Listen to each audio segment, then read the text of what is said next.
না তো, 10টায় স্কুল, 10টা 30 বাজে, কারোর তো কোনো খোঁজ নাই। এরা আবার কোনো ছাত্র ধর্মঘটে বসলো না তো?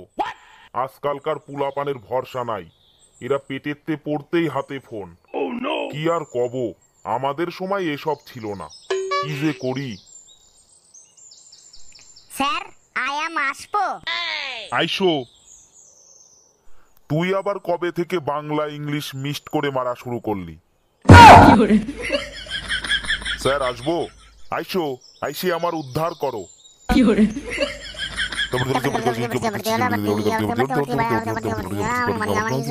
এই,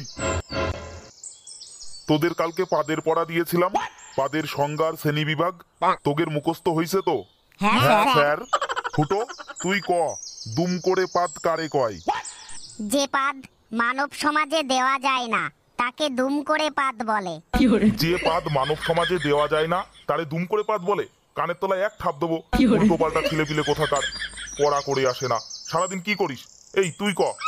যে পাদে মান সম্মান নষ্ট হয়ে যায় তাকে দুম করে পাদ বলে। এ কি উল্টো পাল্টা অ্যান্সার দিচ্ছিস? আমি কি কালকে এটাই লিখিয়েছিলাম? না স্যার। তুই পারবি অ্যান্সারটা? হ্যাঁ স্যার পারবো। কদিনই দেখি। স্যার, যে পাদ কোনো রকম গন্ধ ছাড়াই প্রচন্ড শব্দ করে বাইরে বেরিয়ে আসে এবং পরিবেশের সঙ্গে মিশে যায় তাকেই দুম করে পাদ বলে। বাহ বাহ বাহ, এই না হলে আমার ছাত্র। আর দেখ তোরা কি করে পাশ করবি কদিন, সারাদিন মাল খেয়ে বেড়া। আর তোর তো কথা কবই না বাবা, এলাকার কোন ছেলেটা তুই বাদ দিচ্ছিস রে? তোদের আর প্রশ্ন ধরে আমার মুখ খারাপ করছি নে। মনি, তুমি পাদের শ্রেণী বিভাগটা পারবা? হ্যাঁ স্যার পারবো। কদিনই দেখি। স্যার, পাদকে 6 ভাগে ভাগ করা যায়, যেমন দুম করে পাদ, ফুস করে পাদ, বিষাক্ত পাদ, প্রেমিকার পাদ, বন্ধুর পাদ আর নিজের পাদ। তালি আগের দিন তোমাদের এই পর্যন্ত লেখানো হয়েছিল, তাই তো? হ্যাঁ স্যার। যাই হোক, যে যা পড়েছো ভালো। আজকে তোমাদের লেখাবো ফুস করে পাদ, তারপর বিষাক্ত পাদ, তারপর প্রেমিকার পাদ। আহা হা। চলো খাতা বের করো।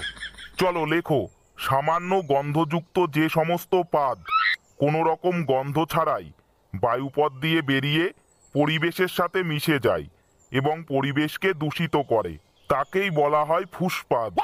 যেমন ফুটোর শাশুড়ির পাদ। এরপরে লিখবি বিষাক্ত পাদ।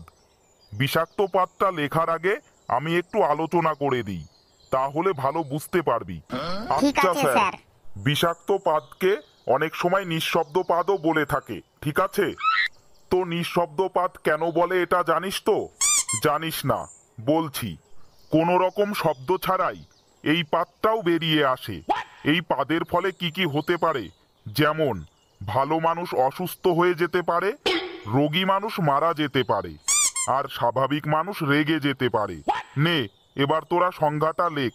ঠিক আছে আচ্ছা স্যার। স্যার, প্রচন্ড গন্ধযুক্ত যেসব পাদ কোনো রকম শব্দ ছাড়াই বাইরে বেরিয়ে আসে তাকে বলা হয় বিষাক্ত পাদ। লিখে নে বিষাক্ত পাদের উদাহরণটা, যেমন রানু মণ্ডলের পাদ। তালি আর বাকি থাকলো 3 রকমের পাদ, প্রেমিকার পাদ, বন্ধুর পাদ আর নিজের পাদ। এইগুলো অত ইম্পর্টেন্ট না, আগেরগুলো তোমরা স্টার মেরে রাখো। একটা না, 3টি করে স্টার মেরে রাখো। এই পাদগুলো পরীক্ষায় অতটা আসে না, তাও সামনের দিন লিখিয়ে দেব। যাও, আজকের মতো বাড়ি যাও। আর হ্যাঁ, ভিডিওটি ভালো লাগলে লাইক মেরে যেও।